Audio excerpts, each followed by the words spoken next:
the nice thing about a ductile material is it will stretch before it breaks. Composites actually don't stretch much, okay? Once you start breaking fibers, it's like perforated piece of paper. You start breaking a few of them and it keeps on going. You've already lost a significant amount of your strength. It doesn't harden up like metals when you deform them. So it's really, do you want to blame it on the pilot who caused the overstress, or you don't want to blame it on the material that couldn't support as much overstress? To me, it's almost a chicken and egg type of argument. Okay? But it's another thing to think about.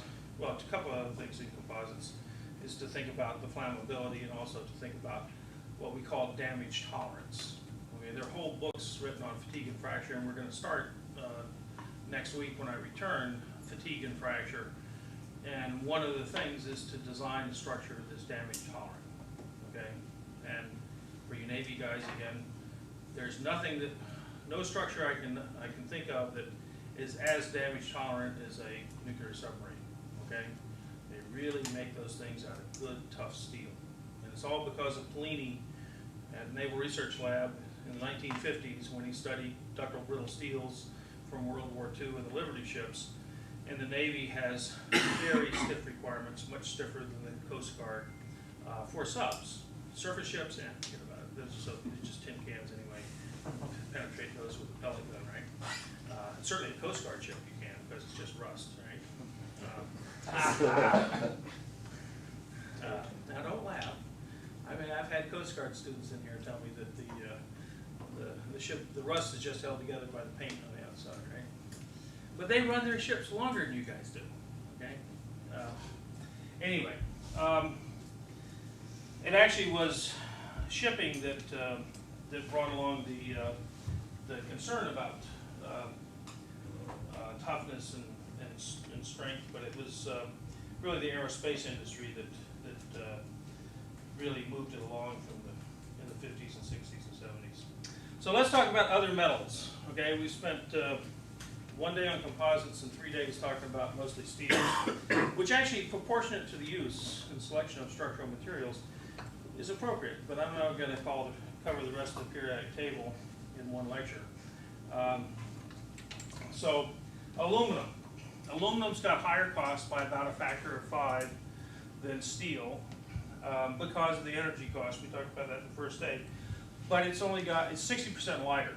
And so with those types of advantages, aluminum is used at about 2.5% the rate of steel. Okay, about 20 million tons a year of aluminum is used by weight compared to steel at 800 million tons, and of course concrete at 1.6 billion tons. Well, but the aluminum's 60% lighter, so if you want, you can include that. You can multiply on a volume basis. You can take that 2.5 and multiply by 2.5 because it's so much lighter, and so you end up with what 6% of the use of steel is aluminum. What is the largest single use of aluminum? Cans. 40% of all aluminum goes into cans. If it weren't through the beverage container, Alcoa would not be anywhere near as big a business. And then after that, they kind of have 3 sectors, but beverage cans is the largest. Transportation, which includes railroad cars, trucking, aviation, they just kind of lump them all together. Railroad cars and trucking, hey, they got load limits on those railroads and on those highways. And so people will spend the extra money, even though you may not be able to justify it in terms of the pound of weight saved on a dollar volume of $2 a pound saved. Well, first of all, that $2 a pound saved in transportation on an automobile is for a 100,000 mile vehicle. If you're talking a truck, you're talking a 1 million mile vehicle, typically. They may replace engines and everything else, but the bodies of trucks typically go for 1 million miles. And so now the value of a pound saved is a little bit greater. But then if you start figuring out payload, if you make trucks out of steel, they're heavy, and you lose a lot of payload. And the same thing on railroads. Plus, steel corrodes worse than a lot of aluminum. So, in a lot of cases, people will pay the extra for aluminum. And the other one, I think the other one's architectural and building. Okay. Now, someone brought up, yeah. I'm sorry, say that last again. Architectural and buildings. I mean, if you go to Alcoa's world headquarters or the research lab, all the buildings have aluminum windows. If you go to U.S. Steel, it's steel windows. Why is that? They build their buildings out of, there are trade-offs on these things.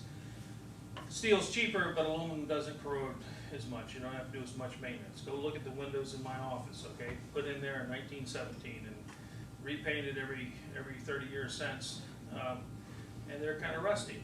And you can't open them, not because they're not designed to be opened, but because they're pretty much rusted shut in most cases. Now they're replacing these, and I don't even know if these are steel or aluminum. They look like steel, okay? That's steel. So they're saving, MIT's trying to save money. To replace all these things with aluminum would be more expensive, but it's a trade-off. Aluminum also has the advantage, it's easier to color it. I mean, paint steel, but aluminum can be anodized, all kinds of neat colors and stuff. Again, we've talked about sprung weight on vehicles. If the faster something goes, the more valuable it is to make it lower weight. One of the problems with aluminum is, one of the advantages, one of the problems is it's low melting. Most of the metals the high volume used metals, steel, nickel, titanium, these things melt around 1500 degrees centigrade. Aluminum melts at around 600 degrees centigrade in the alloy form, 660 in the pure form. As a result, it's easy to form, okay, because you can work at lower temperatures. It's a little more hazardous because it doesn't glow red when it's molten.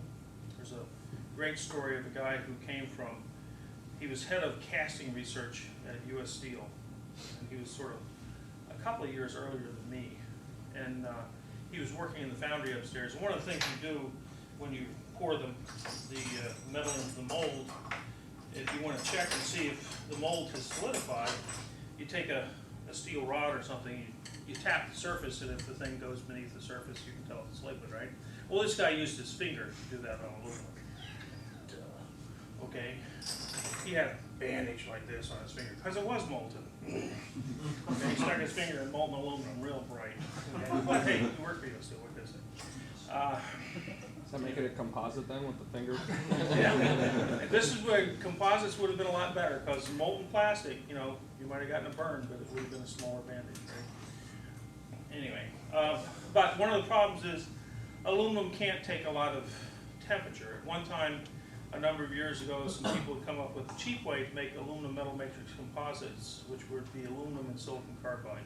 This company in Canada came up with an inexpensive way to mix the silicon carbide ceramic in with it. People thought this would be a great brake material for cars. The only problem was, as the brakes get hot, the material would change its shape. Okay, and you only have to get to 200, 300, 400 degrees Fahrenheit before the aluminum starts to change shape. Okay, so that's a little bit of a problem. It turns out the Concorde, when it was flying, supersonic transport, had an aluminum skin, but it wasn't limited on speed based on the engines and stuff. It was based on the temperature of the skin, the frictional heating of the skin. And so if it was a good cold day up there, you could go across the Atlantic Ocean faster. Okay, they had thermocouples on the skin because the aluminum alloys would age over time, and if they lost their strength, you had to buy yourself a new airplane. So they had it all worked out so you wouldn't exceed a certain temperature. So aluminum alloys, one of the advantages, melts at a low temperature. One of the disadvantages, you can't use it at its high temperature. Okay, we talked about the ratio analysis diagram, a lower toughness than steel, so you have to be a lot more concerned about the design. You can't tolerate defects that are as large. In a good tough steel, a critical flaw size can be several inches, and I could put the ratio. We'll do it again when we get to fracture and stuff. But I've got a situation of a blast furnace that blew out in Detroit, the same steel mill, and caused about $400 million of damage. Just one night, the whole wall of the blast furnace blew out. This blast furnace had been built in 1926. It had riveted 2-inch thick steel walls, some of which the last survey that I was just looking at the other day, they found some of the steel was down to less than 1/4 inch thick. And then I was reading some of the stuff. The year before this blowout, they had found some cracks that were 20 feet long in this blast furnace. Now it's a big blast furnace. It probably goes up 100, 200 feet in the air. But when it blew out, it blew what we call the barn doors open, and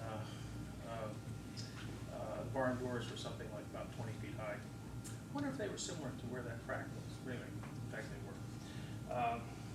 But you can tolerate huge flaws in a very tough material. One of the toughest materials is copper, as far as that goes, or nickel and cobalt alloys. Steel is not the toughest. One problem with aluminum is one of the advantages is it doesn't corrode too badly in many cases. In fact, aluminum is a choice for material in a sewage treatment plant, where you have all kinds of yucky water coming in. They make it out of aluminum because the steel will corrode, and the aluminum holds up pretty well. But one of the problems is stress corrosion cracking, and a number of years ago, it turns out there was a problem with, there was an Army Black Hawk helicopter and it was flying through Arkansas with night vision goggles on some training exercise, and it crashed and killed the pilots and 6 other soldiers, put one of them in a coma. Anyway, it was a bad accident. And it was because on the tail rotor, they lost control of the tail rotor, and there was this washer that was held on by a steel nut. This is an aluminum washer. And you have to understand that at the time, the Black Hawk, which was the Army helicopter, there was the Jayhawk, which was the Coast Guard, there was the Seahawk, which was the Navy, and the Air Force had some hawk. But the presidential helicopter was also one of these Sikorsky helicopters, okay? And it turns out the Navy being the leader in corrosion, okay? These washers are painted gray, okay? Came from the Seahawk, right? Came from Seahawks. Except actually, these were never used. They were off the shelf. But they had found stress corrosion cracks in these things in their plastic package on the shelf. Never been used in service. And they had cracked. And when the washer cracked, they lost the torque on the nut, and the tail rotor was free to spin as it wanted or not spin as it wanted, and the helicopter crashed. Well, it turns out what had happened is there's a particular heat treatment to get the optimum strength. And that heat treatment makes the material very susceptible to stress corrosion cracking. If you have residual stresses in this part of more than 5 KSI, well, 5,000 pounds per square inch out of something that may have 40,000 pounds per square inch strength, 5,000 is not a very high stress. And it turns out the reason they cracked on the shelf is just the humidity in the air would crack these things with the residual stresses from manufacturing. Now, the manufacturing specs said they were supposed to be stress relieved, but this was another one of these types of things where they didn't stress relieve it properly, okay? They actually bought stress relief stock, machined it, did all these other things to it, and reheat treated it, putting in new residual stresses, and never bothered to re-stress relieve it, okay? And so some of them were cracking on the shelf. The Navy noted this, no big problems. And so Sikorsky went out and they ordered another 1,500. No rush, no rush. It was only on the presidential helicopter. It was only on a few other things. And they were going to come in about 15 months, okay? But after 12 months, the Army helicopter crashes and it kills 8 people and puts one in a coma. So Sikorsky kind of had egg on their face on that one. But part of it is you have to be careful about aluminum. But, and we'll talk about this later, this is a similar piece of aluminum. This was off an America's Cup yacht, and this was just a hydraulic cylinder for one of the, I don't know, something to do with rigging the sails, okay? they have some little hydraulic cylinders or something. And the interesting thing to me, it turns out there's a guy, a graduate of mechanical engineering over here at MIT, who runs a company that makes a lot of specialty marine equipment, and they would make these things, custom make these hydraulic cylinders. And this was at like 3,000 or 5,000 PSI, anyway, a really high pressure, because they want lightweight. I got all the specs in here somewhere. But again, it was heat treated just like these guys originally to the optimum strength. There's an overaging heat treatment. It doesn't give you the optimum strength, it gives you much better toughness. And it turns out this one had failed sort of catastrophically. We'll talk, I'll pass it around when we get to fatigue and fracture. We do a little bit more. And it turns out that having it fail was not the problem. On America's Cup yachts, the rule is if a part doesn't fail, you made it too heavy. Okay? It's supposed to fail, not all the time, but these are very expensive yachts, you know, for these racing yachts. Typically it costs about $100 million to win the America's Cup. And they will spend all kinds of money, and they will shave fractions of an ounce off something just to try to win this race, because when you got that much money, it's pride, right? That's what's driving you. And so they make things as light as possible, and they expect them to fail from time to time. And so this thing had been made, we'll go through this, with a heat treatment that created a problem because it created a burst before leak. And there's actually in fracture mechanics damage tolerance something we call, for pressure vessels, we call something leak before break. You don't want it to shatter. And they were worried about safety of the people operating the winch. Okay, you don't mind if you have a leak because you can just put another one on. Well, I don't know how you do that during the middle of the race, but anyway, it was interesting. It's the only time I've ever heard that you design things to be just such on the cutting edge that you expect them to fail from time to time. Just real quick, back to the washer example that you gave. Yeah. You said it wasn't they didn't relieve the stress, or Yeah. How do you do that? What's the actual process of it? The process of stress relieving that, it turns out, that's actually a good question. All aluminum alloys, because aluminum has such good thermal conductivity, when you quench it with water, you actually cool the surface much more quickly than the inside if it's a very heavy section. And so you'll introduce residual stresses within the part, whereas steel with lousy thermal conductivity compared to aluminum, you can quench it in water and you don't usually set up big residual stress patterns in the steel. Because of the high thermal conductivity, the aluminum will set up bigger problems with residual stresses. So when you heat treat this up and then quench it in water to solutionize it and then later age it, you'll introduce residual stresses. Now, for aluminum rods, and we could be talking 6-inch diameter rods, or plates that could be 4 inches thick that are going to go into a wing of an airplane, they actually stretch the aluminum. They do mechanical stress relief. Now later I'm going to talk about stress relief, so but I'm getting a little bit ahead. But typically you relieve stresses by either thermal or mechanical means. Okay? Usually we think of stress relief by sticking it in the oven and heat it up to where it softens thermally and you relieve any residual stresses. But you can't do that. For example, my example, most people don't think about mechanical stress relief. How do you stress? Well, let me back up. The welds, and I don't have my HY80 weld, but the welds on a nuclear submarine are not stress relieved by thermally stress relieved. On a pressure vessel, the ASME boiler and pressure vessel code says anything more than 1.25 inches thick, you got to stress relieve that weld, or you're going to have yield level residual stresses. So, how do we stress relieve a nuclear submarine?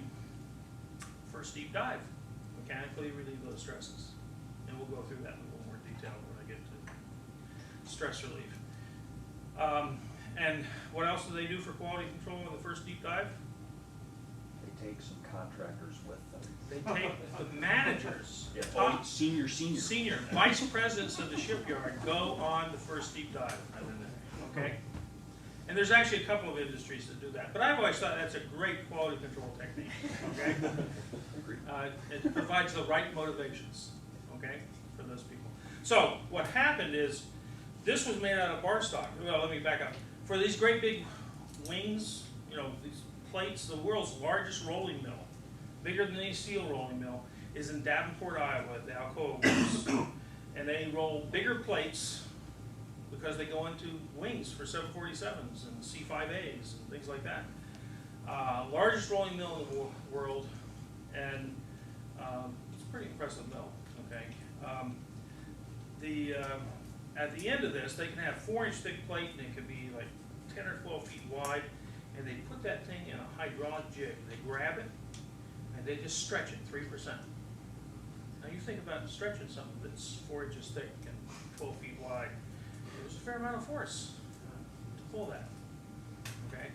But they actually mechanically stretch things, and it can either be 1% strain or 3% strain, depending on the alloy and stuff, and the spec, to mechanically stress relieve it. So they bought bar stock that had been pulled for in tension, T751 temper, or no, T651. T651 or something, temper. And they had stretched it, and then they cut off, you know, pancakes off the end, made this washer. By the way, this washer used to cost 20 years ago, used to cost about $350. It's very interesting, and we'll have to pass it around. It doesn't have keyways. You don't like keyways on stress critical parts. The number of holes in the nut are different than the number of holes here. If you line them up, you'll see there's actually threads in the steel nut, and you actually put a screw through, and for like every 3 or 4 degrees of turn, there's always going to be some hole lined up, okay, that you can put the screw in. So instead of having a keyway to keep the thing from, or a lock wire or something, that's how they keep that together. Anyway, they should ordinarily try to pull that thing in tension. Well, once you slice it off and it's that thin, and another one here, isn't it? You already passed Yeah, that that's on. being passed around. Oh, the other one's made fast ground, okay. So you can't squeeze it, but you could compress it, okay? And so I found the error in the Sikorsky drawing because there's something called the government contractor's defense, okay? Anybody know what the government contractor's defense is? You guys don't know? Back in early 90s, the Supreme Court ruled that the military is pushing cutting-edge technology, and therefore someone who designs a helicopter or an airplane or a ship or something using this cutting-edge technology, and in the Navy for ships you have NAVC looking over the contractor's shoulder, or they look over electric boats or Newport News shoulder, and they have to approve all the designs. And the same thing for Boeing or Bell Helicopter building some piece of military hardware. And so the Supreme Court said you cannot sue the manufacturer for a design defect because the government owns the design. Even though you've got competent people in the government reviewing the design, but they don't do the detailed design. The detailed design is done by the contractor, but the contractor cannot be held liable for that. And so if some guy in the military gets killed because of a design defect, he gets nothing from Sikorsky or somebody because of the government contractor's defense. However, if you can show that there is a manufacturing defect, they can be held liable for a manufacturing defect.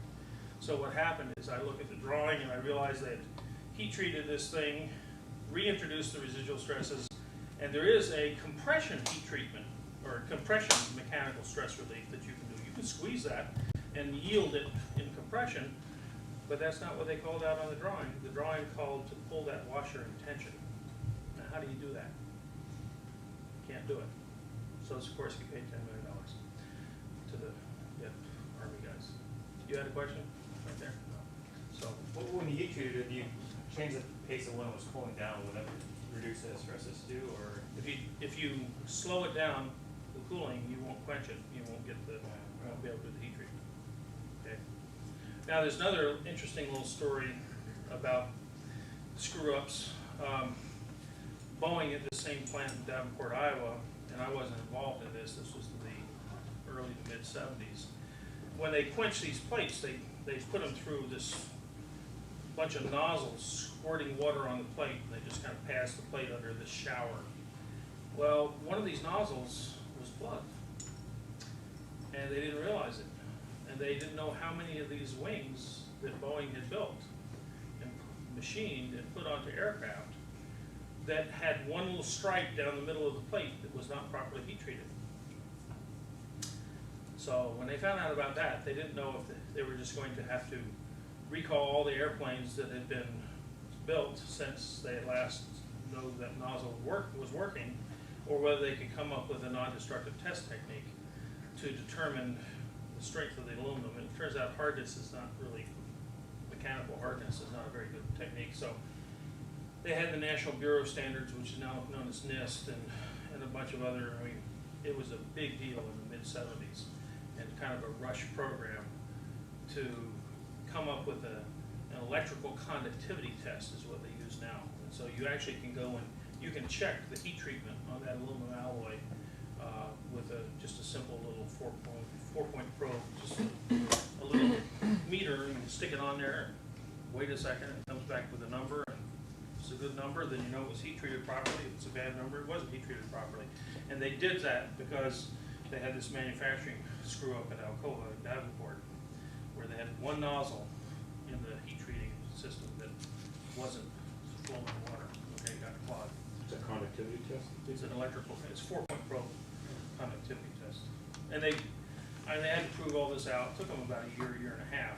In the meantime, they were still flying the planes, but the FAA was making sure they did a lot more checks than usual for cracks and things.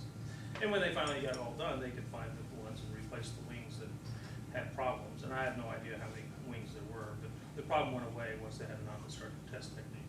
But that's another thing. We'll talk about non-destructive testing.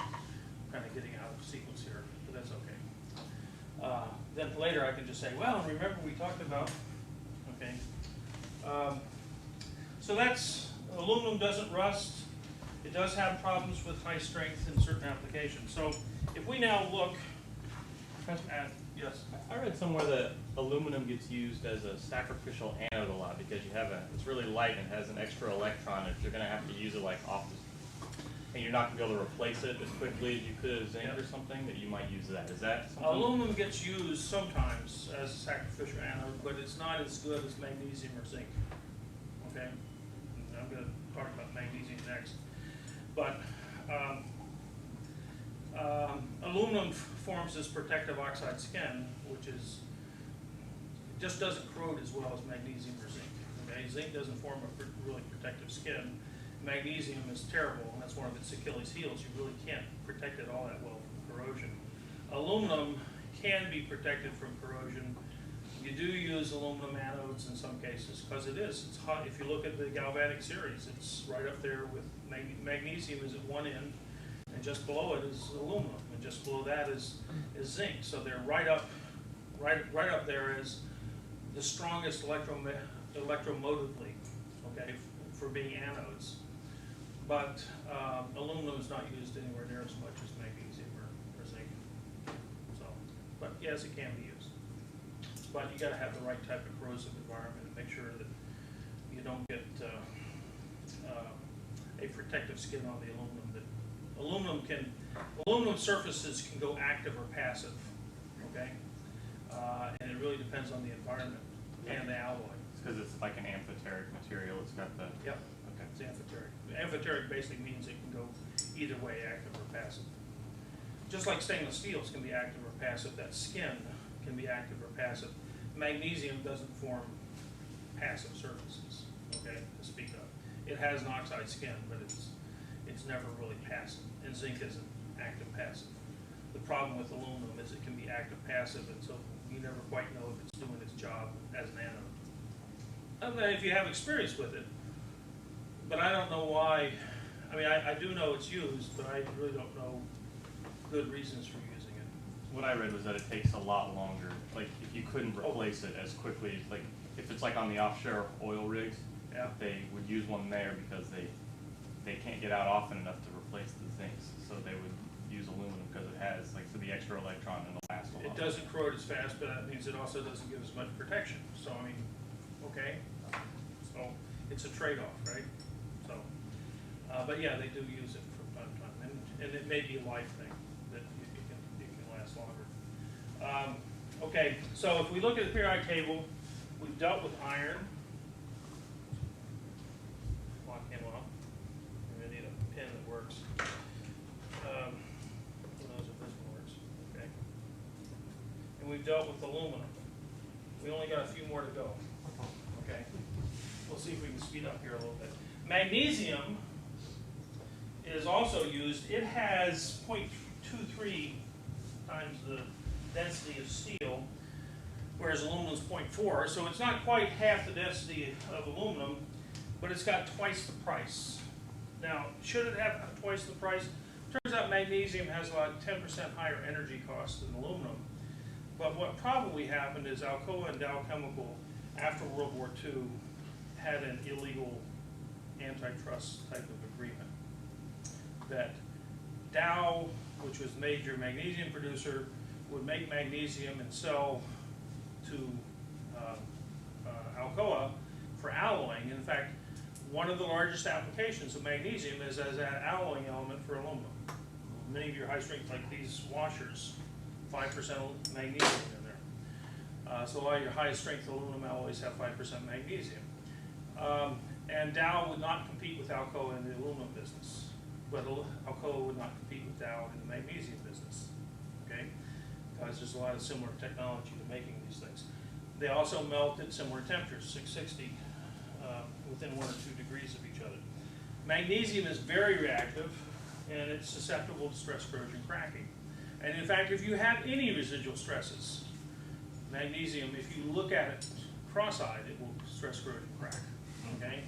As a result, you really can't weld magnesium unless you stress relieve it. And stress relief is an extra cost. And so magnesium is primarily in structural applications used in castings.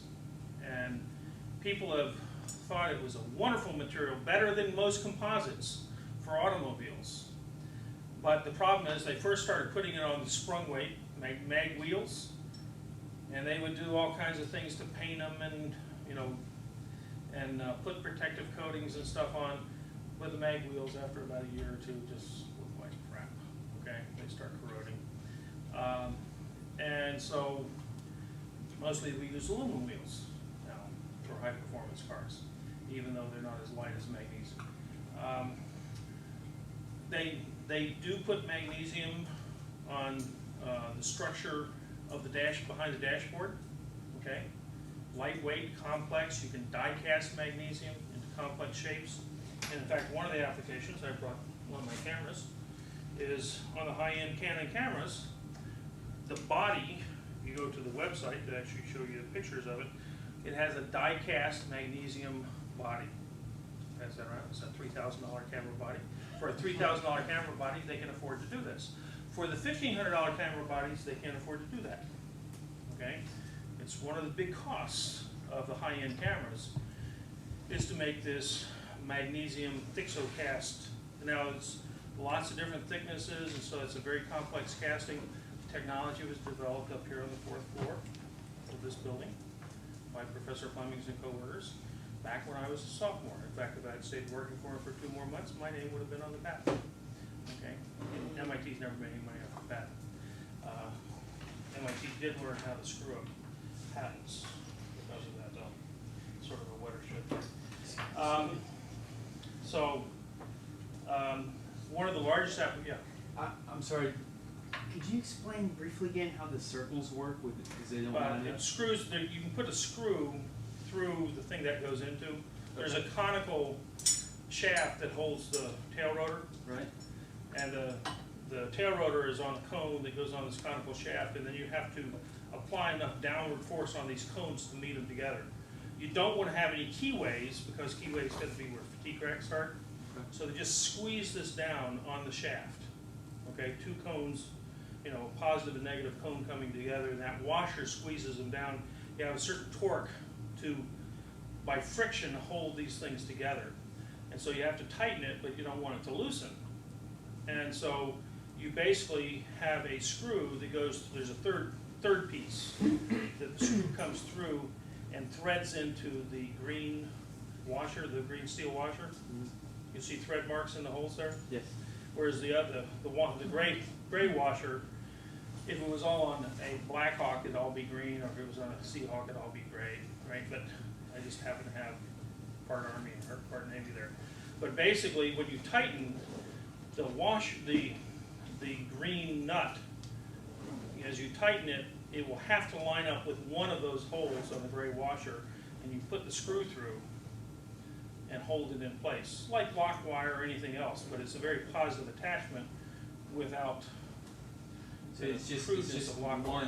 one or two, not all of the. It's just one. You Just only one. you only need one screw. I don't, they may have two, but I think it's only one, Huh. as I remember. Notice the opposite side also seem to line up at the same time.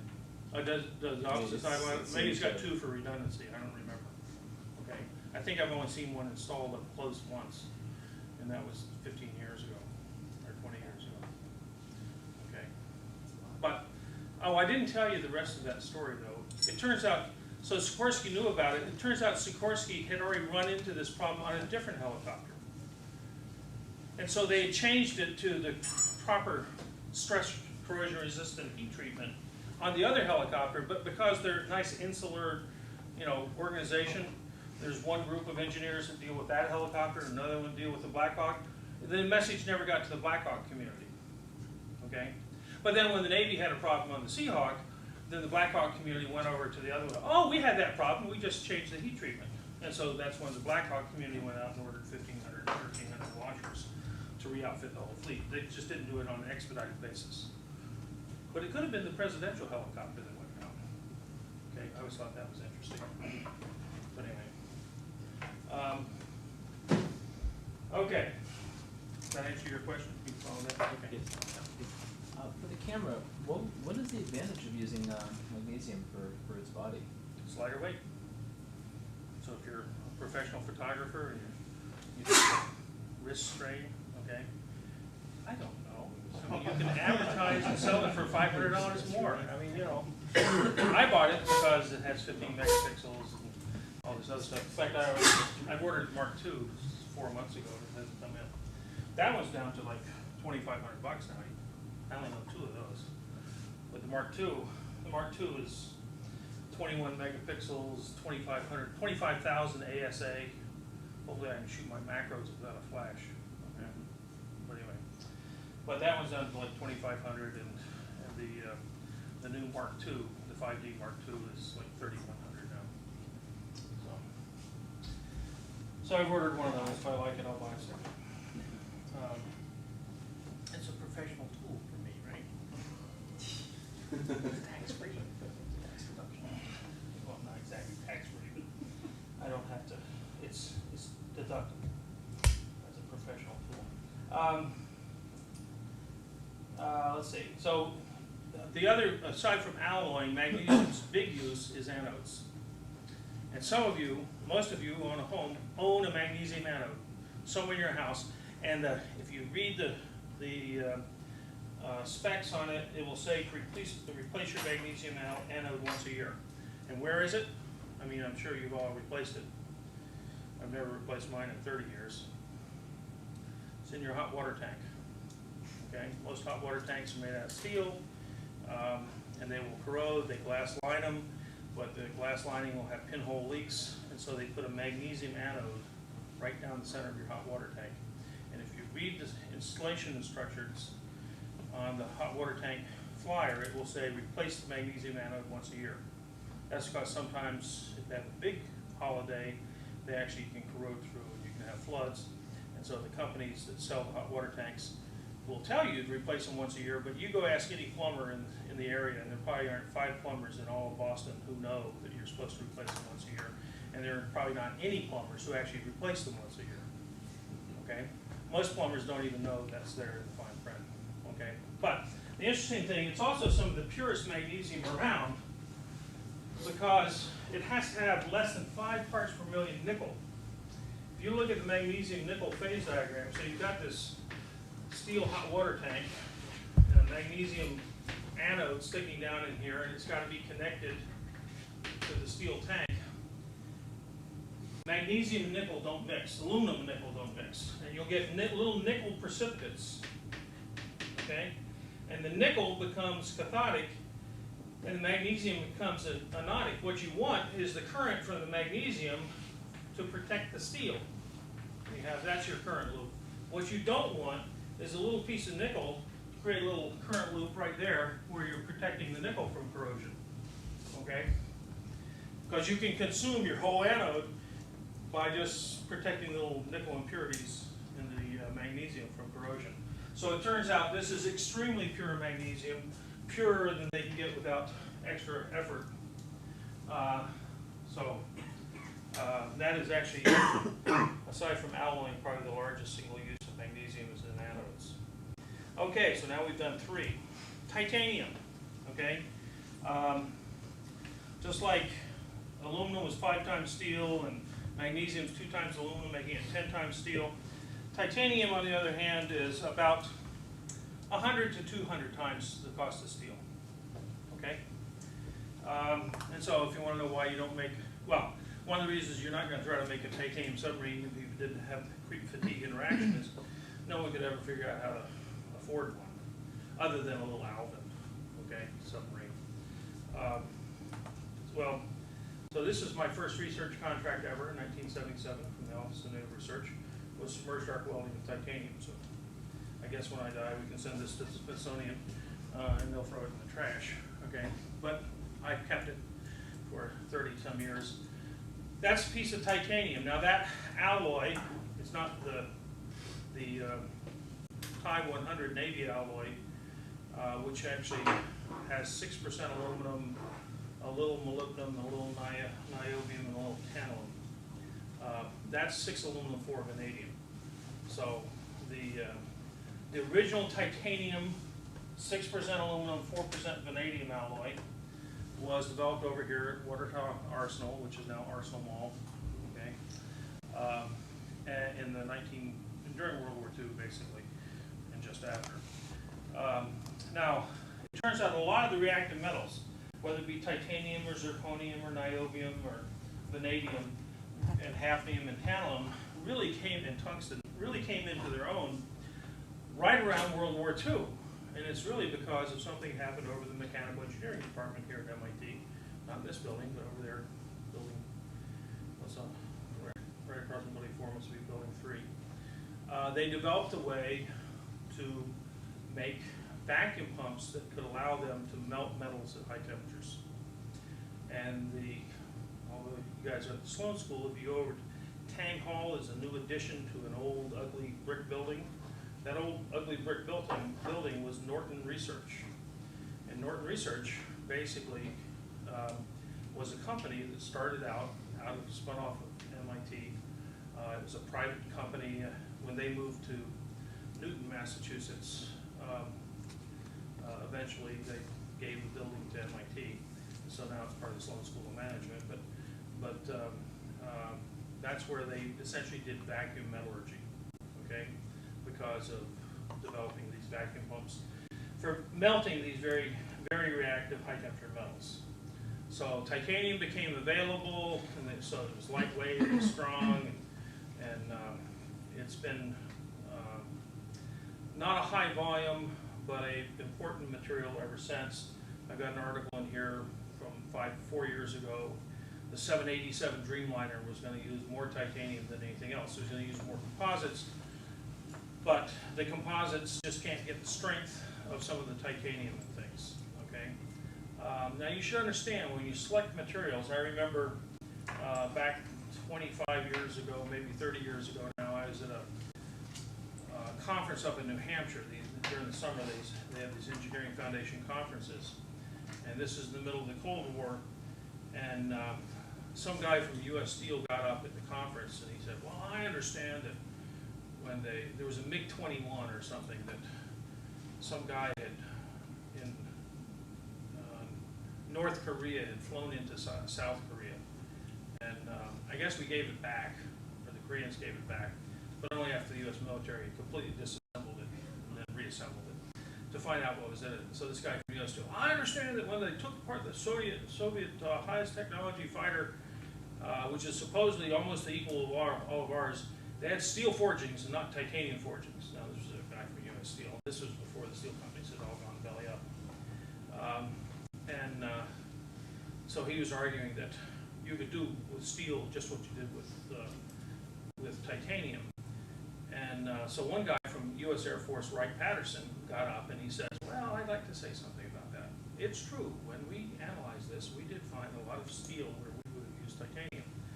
But the Soviets didn't have, now you've got to remember, this is around 1980 when the Soviets had built the Alpha sub. But they didn't really have the titanium aerospace technology that we had, because the Air Force had invested a lot of money in titanium.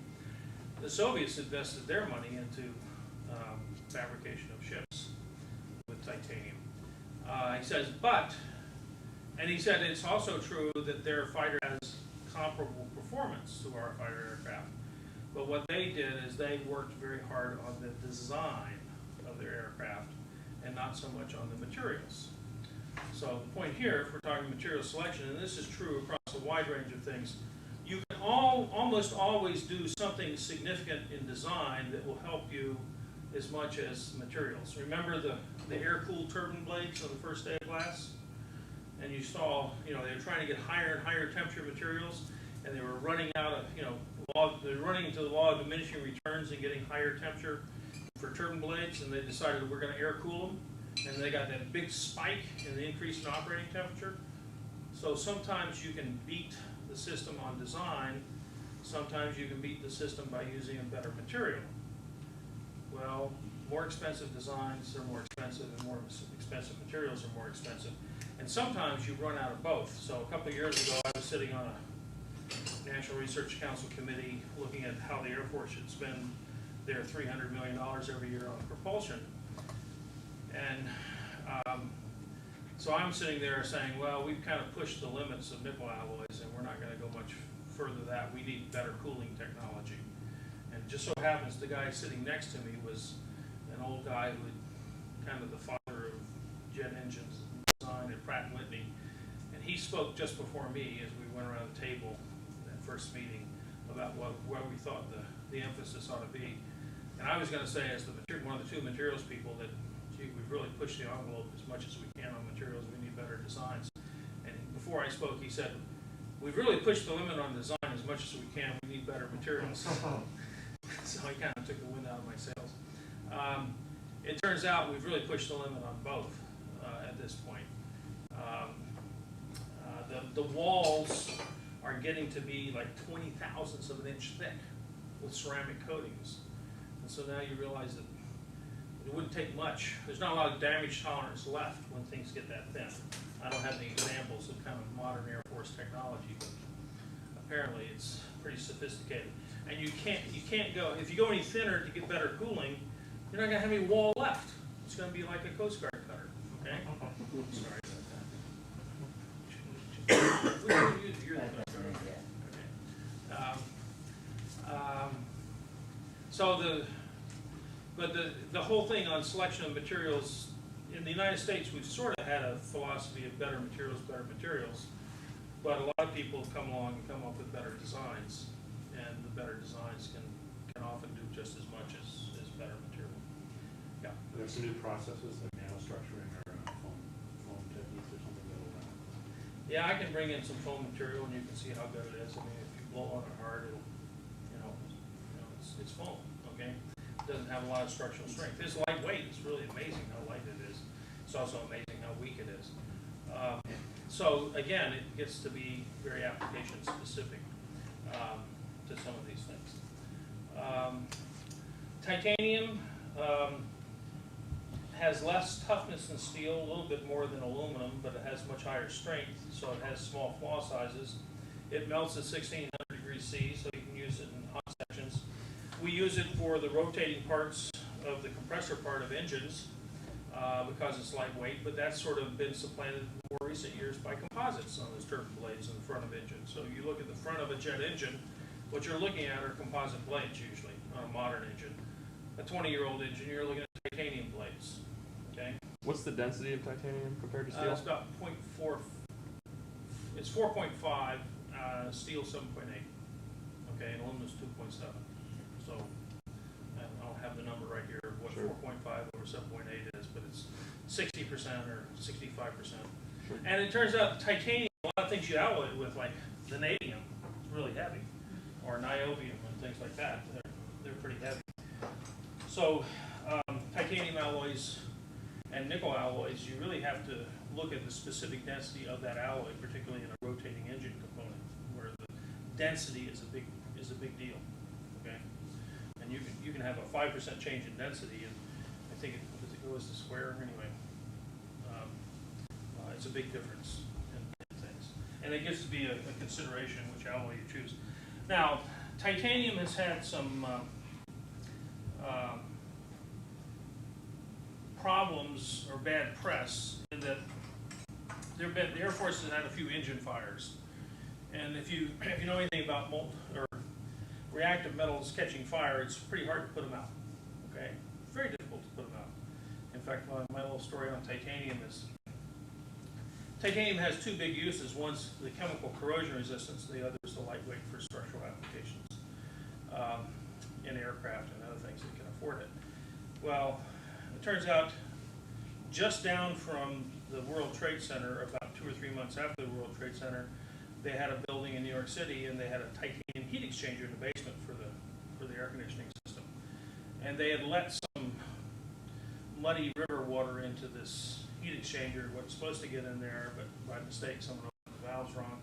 And titanium is usually pretty corrosion resistant, but they had gotten a bunch of this silt, and titanium under certain cases can corrode, and so they needed to replace this great big titanium heat exchanger. I don't know how big it was, probably several times the size of this room.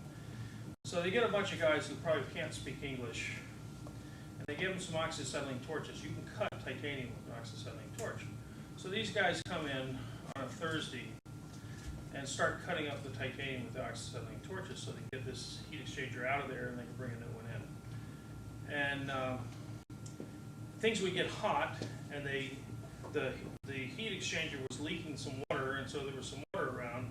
And one of the problems with titanium is, if you look at the reaction, hot titanium will actually react with water and form TiO2 plus hydrogen.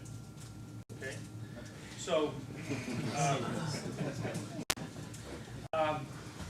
So these guys, when things would get hot, they had a garden hose, and they would squirt it on the titanium. And they thought it was kind of interesting that they would see the flame actually get bigger when they squirted water on the hot titanium.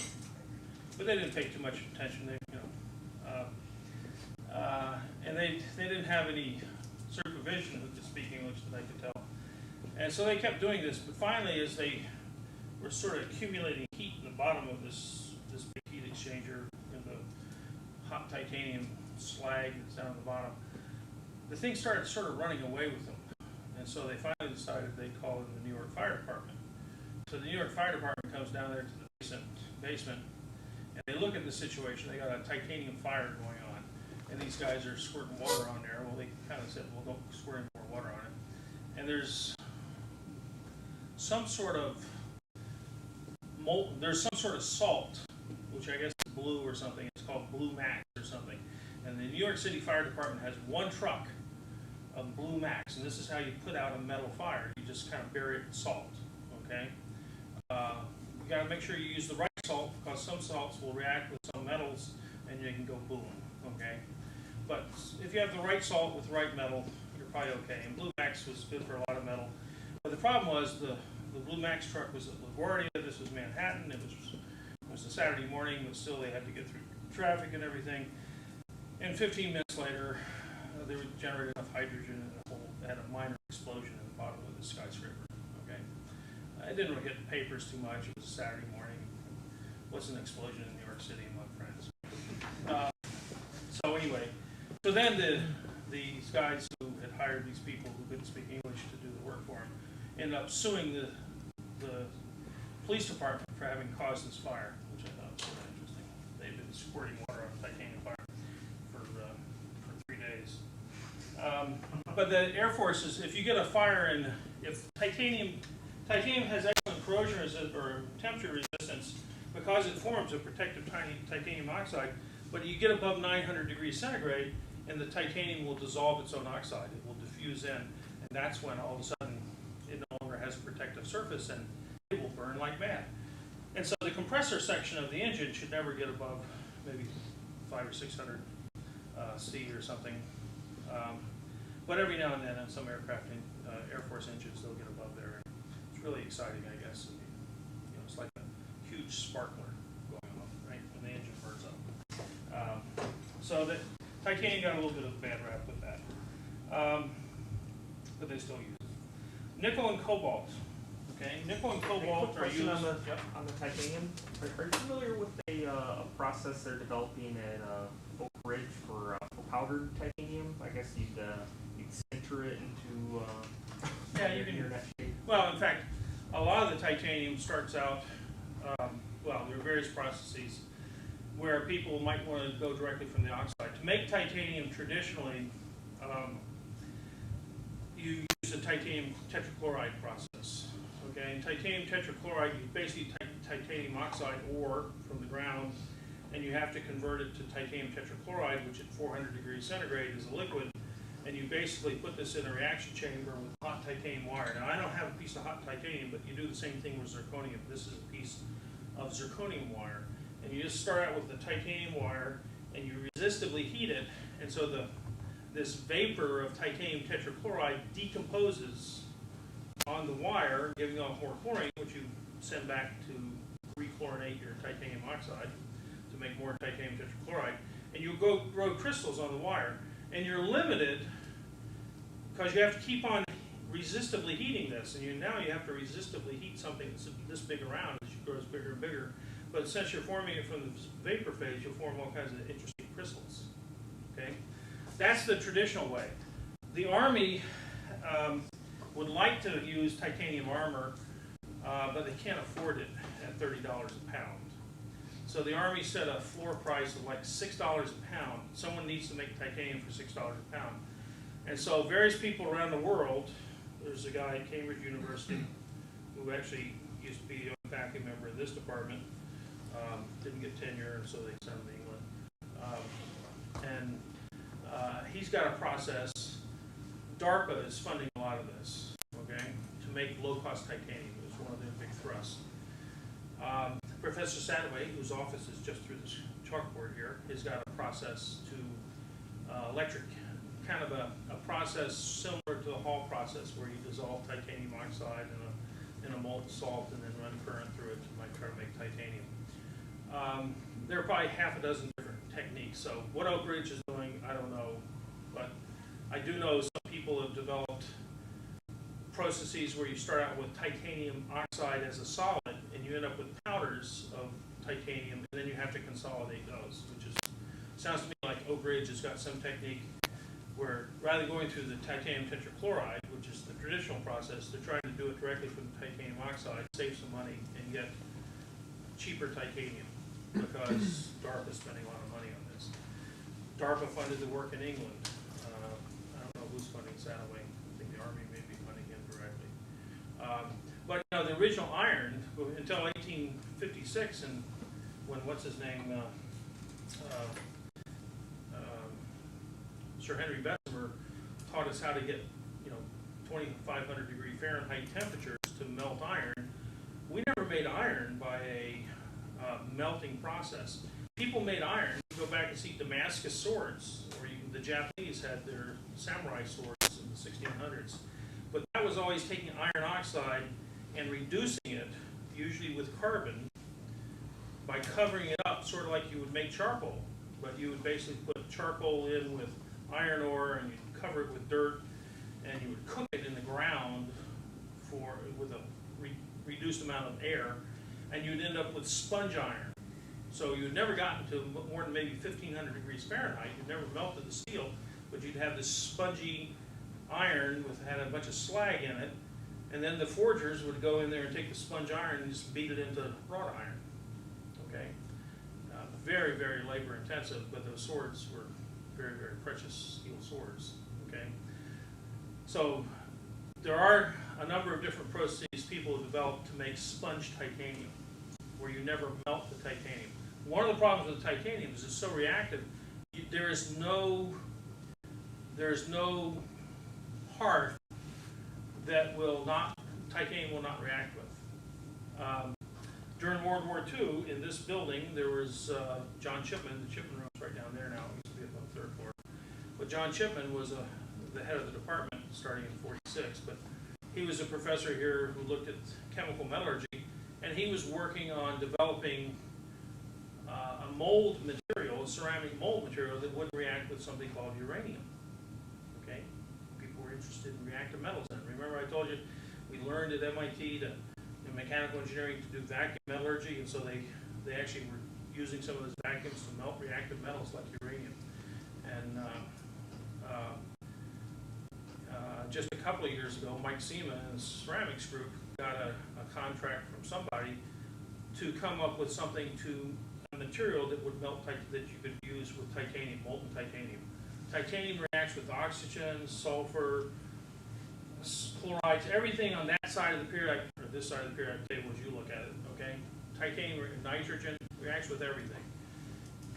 And so it turns out some of the sulfides are kind of the candidate materials like calcium sulfide and things like that. But no one's really found a good material that won't react with titanium. So typically when we melt molten titanium, we do it on a water-cooled copper hearth. Okay, so Oak Ridge, you'd like to make titanium sort of as sponge titanium, but then you're going to have to consolidate it. And the problem with consolidating it is you're going to have to keep it in a vacuum or in an argon atmosphere, because once you expose it to the air, it's going to react with the oxygen. And if it's as a sponge, it might ignite.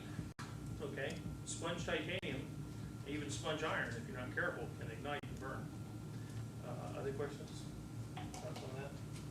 So that's titanium. Let me, in the next couple of minutes, I can still do nickel and cobalt. Nickel and cobalt are primarily used, well, cobalt's primarily used in some turbine blades. In fact, I never can remember. I think this is my cobalt blade, and this is my nickel blade. This had to be repaired, or would be repaired. These cracks actually were too big to repair. That one, this is the cobalt, if I remember. But cobalt and nickel can take high temperature. There's a crack in the nickel here, which is also too big. So that's why someone let me have those blades. But cobalt also is used because it has a hexagonal crystal structure, and so it has excellent wear resistance. And so this is part of some scissors. These are medical scissors. They're curved. They have cobalt inserts on the surface. So it's a hard cobalt alloy. These scissors, gold plating means these probably cost $500 to your typical surgeon. About $400, which is probably liability insurance. And then what they do is they braze a cobalt insert onto the surface of one of these scissors. Makes them a little more expensive, but they will stay sharp. And the cobalt has excellent wear resistance. If you really have a wear problem, use a cobalt alloy. It typically has 10 times lower wear than any other metal. Okay? But it's very expensive, even more expensive than nickel, so far as that goes. Nickel, on the other hand, is great for high temperature applications. It's also very corrosion resistant in many, many applications. So we use nickel in a lot of specialty things. There's two big firms. One was International Nickel, and that's where the Inconels came from. Inconel stands for International Nickel, okay, or is their trade name. And the other are what we call the Hastelloys. And Hastelloys came out of a company in Kokomo, Indiana called Haynes Stellite. And those are the two big nickel producers, or nickel alloy producers in the world. For example, if you're going to make acetic acid, I got involved in this last fall. Turns out the largest volume acid, inorganic acid, is sulfuric acid. Okay? The largest volume organic acid is acetic acid. They make acetate plastics, they make pharmaceuticals, they make all kinds of things. They make millions of tons of acetic acid in the world. The problem in making acetic acid is you make it by taking carbon monoxide and I can't remember what the feedstock is, methanol and carbon monoxide, And you make acetic acid by using rhodium as a catalyst. But it's at the temperatures you're operating at, there's only two things that really have any corrosion resistance. One is zirconium, right there on the periodic table, and the other is nickel molybdenum alloys. These Hastelloy B2 alloys. So, just gives you an example. A lot of nickel used in critical applications in chemical plants, and of course, you Navy guys, you're using a lot more Inconel and Monel and things in onboard ships to replace the steel piping, because you now are going to 50-year ships rather than 30 or 40-year ships.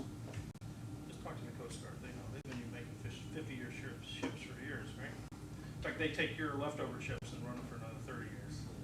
So, anyway, copper is the oldest large-scale use of metal, and that's because you can find native copper in Upper Peninsula, Michigan, and Mount Ararat in Turkey, or other places. Certain parts of the world, you can find huge pieces of metallic copper. Copper will corrode over time in the atmosphere over millions of years, but if you have some volcano and it's a reducing atmosphere, you might get metallic copper. And you go to the Smithsonian and they got a copper nugget that's, weighs a couple of tons. Most of the copper nuggets were little things that fit in your pocket. I was up in the Yukon, in Whitehorse in the Yukon once, and they have a copper nugget there about the size of a man that they had found that was native copper up there. Copper is used because of its excellent electrical conductivity and thermal conductivity. Used in electronics because of that, used in generators. This is actually a casting, continuous casting of copper. This is actually a copper 1/10% silver alloy, and they were going to make that into trolley wire. Where's my trolley wire piece? There it is. So this is a piece of trolley wire. So if you go use Amtrak from here to New Haven, Connecticut, they grab these little trolley wires by some clamps, and then they put high voltage on them, and the train picks up the current. Mostly Europeans, use electrified trains, but we got, in Cambridge, we got electrified lines, but that was for the Acela high-speed train, and they start out with this kind of 1.25" diameter. The problem with that, though, is it had very large grain size, and so I was asked by Amtrak to come in and determine whether this company had never made wire that big before. And some other companies tried to bid on it, big companies like Phelps Dodge, the largest copper company in the world down in New Jersey. But the Brits running the program, the British company running the program for Amtrak, was doing it on a fixed cost basis, where any extra profit, any money they could save was money in their pocket. And so they went with a low-cost bidder who had never made this type of stuff before. And they asked me to come in, and I had like 72 hours to determine whether that was an acceptable material. Couldn't do any tests or anything else, and I finally rejected the material, $5 million worth of material. And then the Brits sued Amtrak, and it got to be sort of interesting. It turns out Amtrak told them not to install any of this junk, okay? But they installed about 5 miles down here in Rhode Island, and then they ran it over it, and it turns out because of the large grain size, the surface wasn't nice and uniform. And it was great to see the pictures. It just looked like the 4th of July as this train was running along there. All the sparks that were forming from the arcs, okay? So it turns out it really was garbage, and I was vindicated in the long run.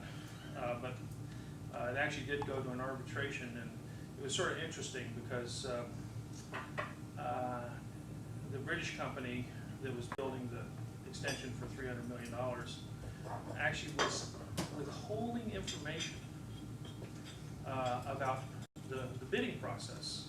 The fact that Phelps Dodge wanted to bid on this, and they disqualified Phelps Dodge. Said, well, you can't meet this one spec, which they could meet that spec. Actually, they exceeded the spec. They said, whoa, you're out of the range, okay? Well, there was no, being better, having a higher ductility and strength is actually good, okay? But they said, oh, well, we're not gonna accept that. And so they went with a lower cost supplier who couldn't make it. And then I rejected it. Anyway, it got to be a mess, but it turns out you don't fool around with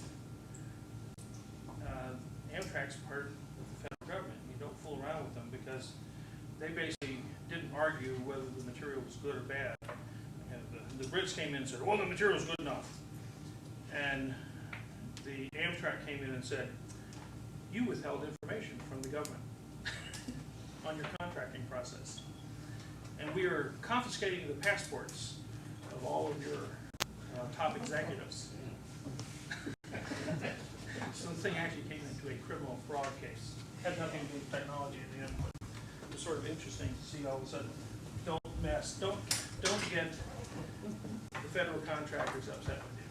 Okay, it was kind of a lesson I learned there because they actually have powers that the commercial contractors don't have. And the Brits sort of learned that real quick.